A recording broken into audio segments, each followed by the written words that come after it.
Everyone's talking about AI, automation, remote work. I mean, it feels like the whole world of employment is just shifting under our feet, right? You see headlines every single day promising or maybe threatening to completely redefine our careers.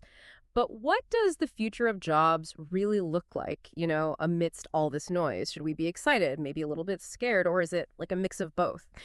Today, we're going to do a deep dive into these exact questions. We've got a whole stack of fascinating sources here, cutting edge research from places like MIT and Brookings, perspectives from industry giants like IBM, The Economist, and even some really powerful, on the ground observations from leaders who are navigating these changes every day. And to guide us through this, well, frankly, pretty complex and often confusing landscape, we have a truly fantastic expert with us. He's an executive advisor for business transformation at Christopher Lynn Company and also the host of the insightful show Future Focus. He spent years right at the forefront, really blending technology with uh, human-centric strategies, helping organizations not just survive, but actually thrive at that tricky intersection where people, performance, and technology all meet. He also lends his expertise to advisory boards at places like HR.com, so he brings a huge amount of real-world experience to our chat today. Welcome to the Deep Dive. Thanks so much. It's really a pleasure to be here. And I have to say, your opening thought really resonates. My own journey, well, it's a bit quirky, but it definitely shapes how I see all this. You see, I actually grew up in a funeral home. Oh, wow. Okay. Yeah, and I know people might wonder, what on earth does that have to do with AI and business transformation? But for me, it really instilled this profound awareness of life's impermanence. You know, a lot of people shy away from thinking about death, but I think about it quite often. And honestly, it drives a lot of my decisions. It's a constant reminder that tomorrow isn't guaranteed. And so the choices we're making today, especially about something as powerful and transformative as AI and the future of work, they need to be incredibly wise choices, particularly when I think about future generations. I mean, I have 8 kids, so I'm very aware of the legacy we're building right now. So that background, combined with a lifelong fascination with how technology changes people and society, that's really defined my sweet spot. You know, bridging business, tech, and the human experience. Trying to make sure we're making the right choices for a future that's meaningful, not just technologically advanced. That's a really powerful foundation, and it completely underscores why your insights are so valuable today. It's a perspective that's really rooted in, well, what actually matters most in life, but applied directly to the future of work. So for you listening, you're going to walk away from this deep dive with hopefully much more than just information. We're aiming for real clarity, some fresh insights into the forces shaping your career, and crucially, some practical takeaways you can apply, like right now, to navigate this fast-changing world of work. Okay, so let's unpack this. Let's start with what's probably the biggest, most, gut level fear when we talk about AI and automation. That huge question, will AI take our jobs? It's the headline that grabs everyone, the question whispered in probably every office. And honestly, it's the source of a lot of anxiety for people. So, what jobs are most at risk here? Are we really looking at mass unemployment, like some huge economic upheaval? Or is it more about a profound, maybe difficult, but ultimately just a transformation of how we work? Is absolutely the core fear. And look, it's a valid one. People are naturally anxious about change, especially when it touches their livelihood, their identity. We definitely have to acknowledge those widespread anxieties that this tech revolution is bringing up. But let's try and reframe this discussion right away with some nuance. Because the picture, well, it's far more complex than just simple job replacement. If we look at some specifics, Andrew Yang, who's been talking about these trends for years now, he notes that AI is accelerating even faster than he thought back in, say, 2019, 2020. He points to CEOs who are already replacing thousands of customer service roles with AI chatbots, virtual assistants. They're completely reorganizing design departments, even augmenting or in some cases replacing traditional coders. And what's really striking, as he's observed, is that computer science graduates are actually having a tough time finding entry-level white-collar jobs right now. Yeah. It's a huge contrast to what we confidently told young people just a few years ago, right? Major in computer science. And it's not just the knowledge economy either. Think about truck driving, still the most common job in, 29 U.S. states. And we're seeing robot trucks hitting the highways, already running test routes. That's a pretty clear and present threat to those jobs. Our sources, like IBM and SHRM, they really dig into the mechanics of this. They highlight how routine, repetitive tasks are, well, highly vulnerable to automation. Think about jobs involving tons of document processing, handling basic customer questions, meticulous data entry, or generating simple content. These are tasks that AI assistants, and increasingly these what we call agentic AI systems, AI that can act independently to achieve a goal, not just respond to a prompt. They're handling these with more efficiency, more accuracy.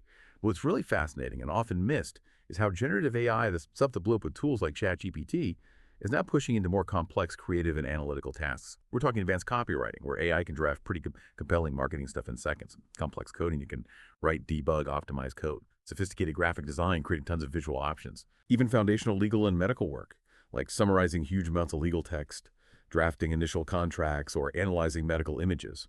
Generative AI doesn't just process what's there. It actually creates quality text, code, new material.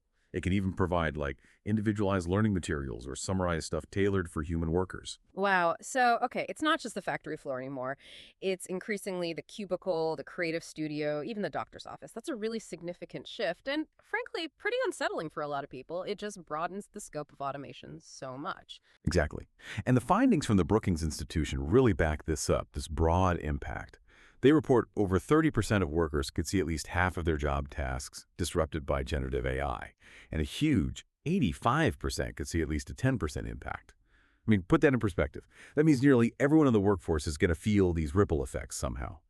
And unlike those previous waves of automation that mostly hit routine, blue-collar work, this new wave, it explicitly targets cognitive and non-routine tasks. That's a critical difference. It means middle to higher paid professions. STEM fields, business, finance, architecture, engineering, law, they're now highly exposed, right alongside the traditional clerical and administrative support roles. And the reason AI excels here, it's its ability to process, analyze, synthesize just massive data sets, spot patterns, generate outputs in ways that before really required significant human brain power and time. That's like pattern recognition on steroids, but applied to information. And here's something really interesting, often overlooked in the whole job displacement conversation: the disproportionate impact on women. Brookings data shows 36% of female workers are in jobs where generative AI could save 50% of time on tasks. That's compared to 25% of male workers. Wow, that much higher. Yeah. And it's not because AIs is inherently biased against women, obviously. It's because women are just more prevalent in those white-collar and administrative support jobs, which happen to be precisely the roles most susceptible to this new automation wave.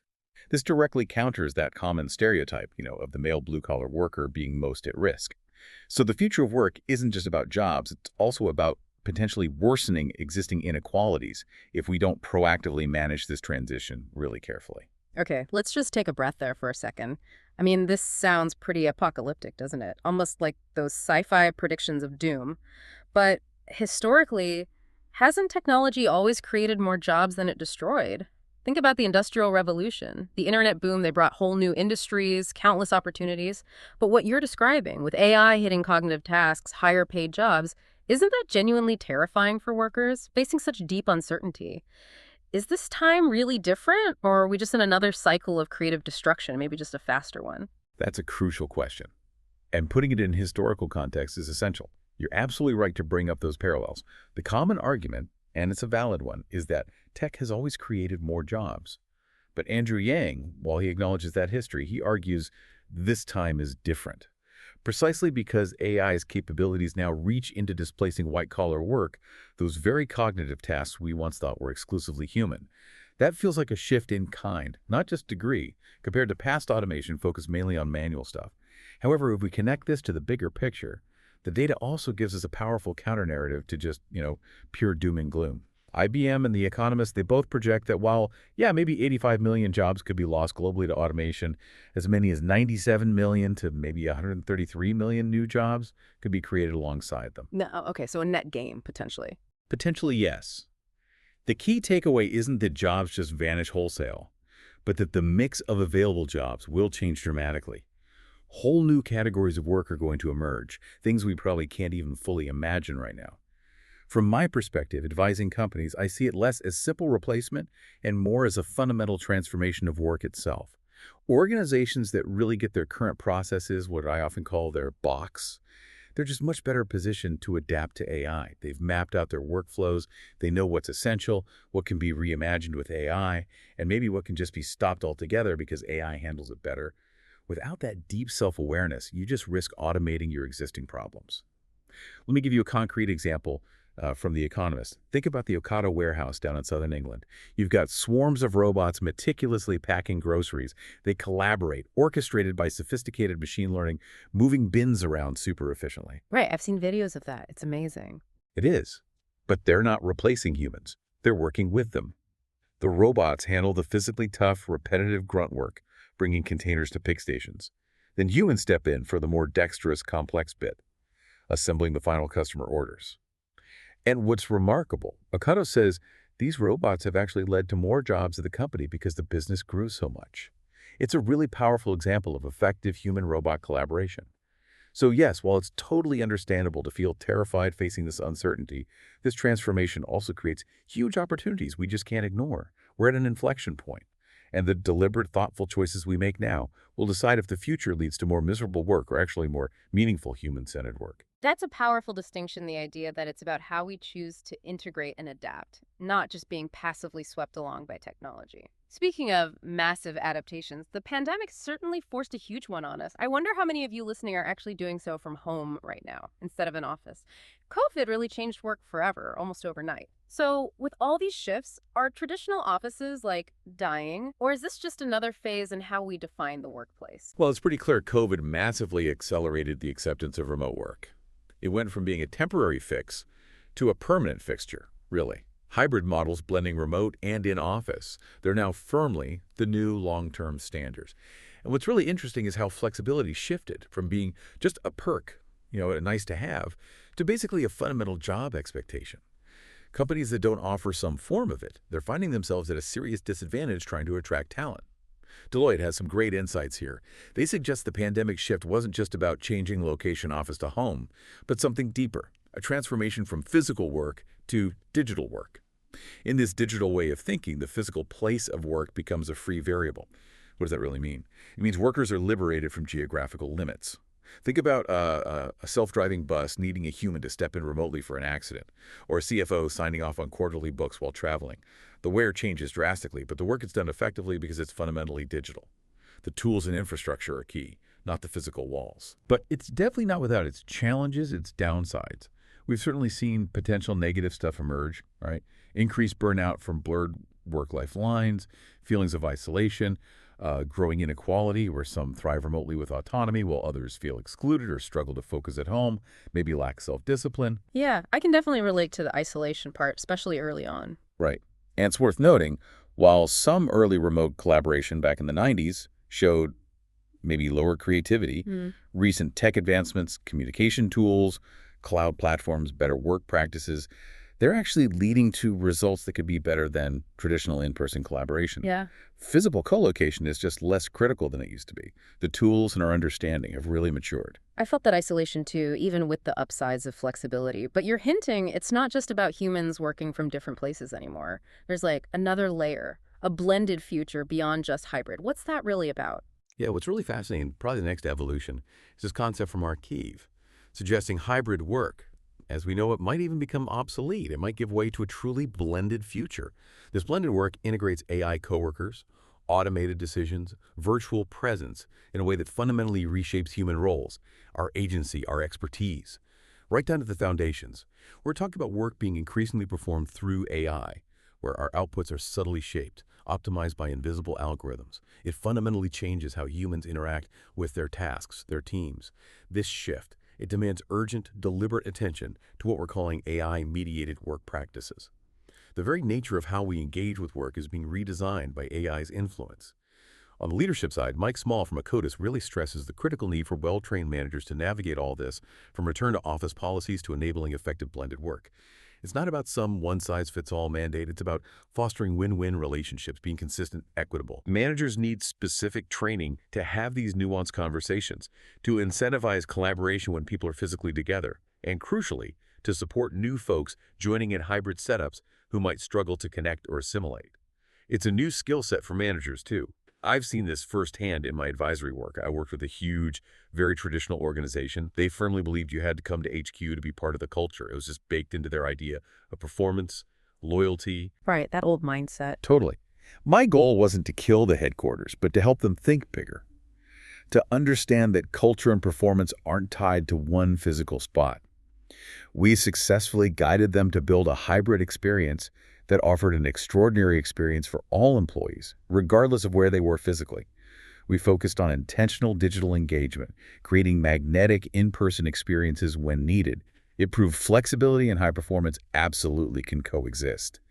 And if you look at the extreme end of flexibility, The Economist had that great story about digital nomads Samantha and Justin.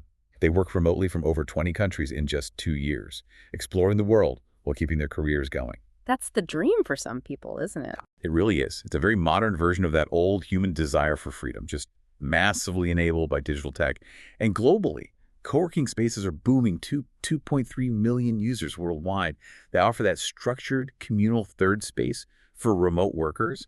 And the research suggests higher happiness like 9 out of 10 and engagement over 80% among coworkers. So these planned communal spaces can really offer benefits for connection and productivity that maybe working alone at home lacks. Okay, that's truly remarkable. Working from 20 countries, happier in co-working spaces, this blended future with AI coworkers, it paints a very different picture. But, and I think I'm channeling a lot of listeners here, is this extreme flexibility in remote work truly sustainable for all businesses? It sounds great for tech firms or consultants, sure. But what about industries that need physical presence? Or organizations that just genuinely struggle with the management and cultural challenges of a super distributed AI-integrated workforce? Are there limits, maybe hidden costs we're not quite seeing yet? That's a crucial, really sharp question. Because the sustainability isn't universal, and it's definitely complex. It really hinges on how organizations choose to adapt, and more importantly, how they design their future workplace models. Technology isn't some external force dictating our future. It's a powerful tool set, a bunch of capabilities we can leverage. The real power is in how we design the human experience around that tech, how we use it to enhance human potential, not just let it dictate everything or, worse, automate bad habits. Deloitte's research highlights this. Our models, our frameworks for understanding work, they're critical. If we just see it as changing location, we miss the deeper stuff. But if we see it as that fundamental shift from physical to digital work, where a place is a free variable we can intentionally choose, that unlocks huge potential. Sustained success. It'll come from deliberate decisions, continuous experimenting, developing new practices that really leverage digital tools well, rather than just trying to shoehorn old physical work habits into a digital format. The biggest hidden cost, maybe, is just a lack of intentionality and not investing in those new managerial skills and work design. So it boils down to being incredibly intentional about designing work. Which brings us to another really pressing question for many listeners. If you are worried about your job being significantly changed or even replaced by AI, what specific skills should you be focusing on right now? Where should people proactively put their time and energy to really future-proof their careers and thrive in this changing landscape? This is exactly where those proactive decisions matter most. It's a critical area for personal and professional growth, and it's really about strategically blending uniquely human abilities with tech proficiency, not just specializing in one or the other. MIT's EPOC framework, which came up in the Silicon Valley Girl analysis, identifies 5 critical areas where humans uniquely excel and which are increasingly becoming like economic power tools in the AI age. Let's break down EPOCH. E is for empathy, understanding and sharing others' feelings. P is for presence, being fully engaged, mindful in interactions. O is for opinion, or you could say ethics, our capacity for judgment, moral reasoning, setting ethical lines. C is for creativity, generating new ideas, solutions, art. And H is for hope, or leadership, inspiring, motivating, guiding others toward a shared future, even when things are uncertain. These are those quintessential human skills that AI finds incredibly hard, maybe impossible, to genuinely replicate. AI can process data, but it can't feel empathy. It can generate combinations, but it can't originate truly creative intent or understand cultural meaning. Beyond those core human traits, studies from SHRM, IBM, they consistently point to a broader set of essential skills in top demand. Adaptability is huge: learning, unlearning, relearning quickly, embracing new tools, problem solving in complex, ambiguous situations, emotional intelligence for navigating human interactions, and a foundational level of digital fluency. What's crystal clear is that continuous learning isn't just a buzzword anymore, it's an absolute must. That old idea of graduating once and being set for a career, it's obsolete. Careers now demand constant reskilling, upskilling, maybe every few years just to stay relevant. And importantly, a basic level of tech literacy, understanding AI's capabilities, data analytics, cybersecurity basics, automation tools. It's no longer optional for basically any job. It's becoming foundational knowledge. From my own experience advising leaders, the key skills include truly critical thinking, being able to sort valuable info from all the noise, question assumptions, evaluate AI outputs critically. The ability to contextualize information, understand its broader implications, apply it to specific human problems, that's crucial. And what I call thinking around corners, anticipating unspoken questions, seeing second and third order effects, predicting future implications, that's more important than ever. Ultimately, understanding the human experience, fostering effective team dynamics, those are paramount. Because AI's ultimate purpose should be to serve and collaborate with people, not replace them entirely. Okay, I think I hear a lot of listeners thinking, right, so are you basically saying we all have to become coders now? Because that's such a common assumption, right? If tech is the future, everyone needs to code. Is that really where we're headed? That's a great question, and it's a really common misconception we absolutely need to push back on. While tech literacy is vital, and understanding how AI works is definitely helpful, it absolutely does not mean everyone needs to become a software engineer or a deep coder. Not at all. Thomas Dohmke, the CEO of GitHub, he's actually incredibly optimistic about this. He shares a really powerful view. AI doesn't replace humans, it makes them superhuman. He talks about becoming an AI multiplier, where, say, a team of 10 developers using AI tools like Copilot can achieve maybe 100 times the results they could without AI. It's not about working harder, it's leveraging AI to amplify what humans can do. Wow, 100 times. That's huge. It's a massive potential boost. And Microsoft's internal data strongly backs this up. They see workers who learn to effectively direct AI tools getting average productivity gains of 30 to 50% across a whole range of tasks. My own experience with AI totally reinforces this. I use AI not as a substitute for my brain, but as a fantastic thought partner. Seriously. It can rapidly process, like, quadrillions of possible options, data points, considerations that no human could ever sift through in a lifetime. This allows us to make better, more informed human decisions, rather than having the AI make the decisions for us. Think of it less as replacing human decision-making and more about profoundly amplifying our capacity for insight, strategy, creative problem-solving. Like, I even use AI tools to generate ideas and initial drafts for my YouTube thumbnails, because I have strong creative ideas, but zero formal graphic design training. AI lets me bring those ideas to life in a way that would just be impossible or way too expensive otherwise. It makes me a superhuman content creator in that specific little niche. That's a much more empowering way to frame it: superhuman, not superfluous. It really shifts the focus from competing against AI to collaborating with it. Can you give us some more concrete, maybe engaging examples of how this human-tech blending is actually playing out in different jobs right now, beyond your thumbnails, maybe? Absolutely. Let's look at a few different professions to make this tangible. Doctors. They can use AI for super fast diagnostics, right? Processing vast patient data, medical literature, scans like X-rays or MRIs, way faster and often more accurately than the human eye alone. But this doesn't replace the doctor. It frees them up to focus on the invaluable human parts of care: bedside manner, empathetic communication, complex ethical calls, building that crucial human connection. AI just can't replicate. The AI gives better info, the human gives better care. Right. Makes sense. Teachers. They can leverage AI tutors, personalized learning tools to tailor lessons to individual kids, spot learning gaps, customize paths. But the teacher's core role, still motivating students, fostering critical thinking, guiding their social and emotional growth, inspiring a love of learning things AI can't do. AI enhances instruction. The human educates and inspires. Right. Artists and designers. Like my thumbnails, artists can use AI tools to generate new content, explore countless styles quickly, rapidly prototype ideas. An architect could prompt an AI for hundreds of building facade designs based on certain parameters, but the human artist provides the initial spark, the originality, the cultural context, the emotional depth, the subjective meaning that AI lacks. The human is the conductor, the visionary, using AI like a powerful orchestra. And what's also emerging, and I think this is critical for listeners, are entirely new, often high-paying jobs born from AI's rise, jobs that blend these human and tech skills. Silicon Valley Girls research points to roles like AI prompt engineers, earning like $130,000 to $200,000, who specialize in crafting the precise inputs to get the best stuff out of AI. Yeah, I've heard about those. It's like learning to talk to the machine effectively. Exactly.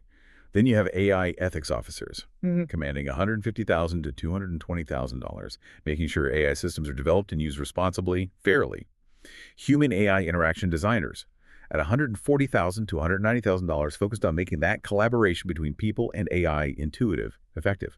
AI training data specialists, earning $110,000 to $160,000, prepping and curating the huge data sets AI learns from. Crucial work. And AI implementation managers, with salaries from $160,000 up to $240,000, overseeing the strategic rollout of AI solutions in businesses. The pattern is pretty clear, pretty compelling. Proximity to AI tech, combined with those unique human skills, it directly correlates with better job security and significantly higher pay. And here's something that might surprise a lot of you. Coming out of MIT research, some of the most AI-proof careers, they don't need a college degree at all. We're seeing the surprising comeback, a renaissance, in skilled trades. Really? Like, Yeah. For example, electricians. Median annual salary around $78,000. Plumbers, about $72,000 annually. I mean, think about it. Maybe after a small earthquake somewhere like California, one plumber bill can be $5,000 just to fix pipes under a house. That really highlights the indispensable value of their complex, unpredictable work. Every house is different, right? Every pipe issue is unique. that's a very good point. HVAC technicians, earning $70,000 plus. Renewable energy technicians, seeing projected 52% growth, earning $85,000 annually. These jobs are thriving because they need this complex mix of physical dexterity, problem-solving in unpredictable, unstructured places, and direct, nuanced customer interaction. Current robots. They still struggle massively in these areas. A robot can't yet easily navigate a cramped crawl space, diagnose a weird leak, and then skillfully weld a new pipe, especially when every house is a new puzzle you solve on the fly.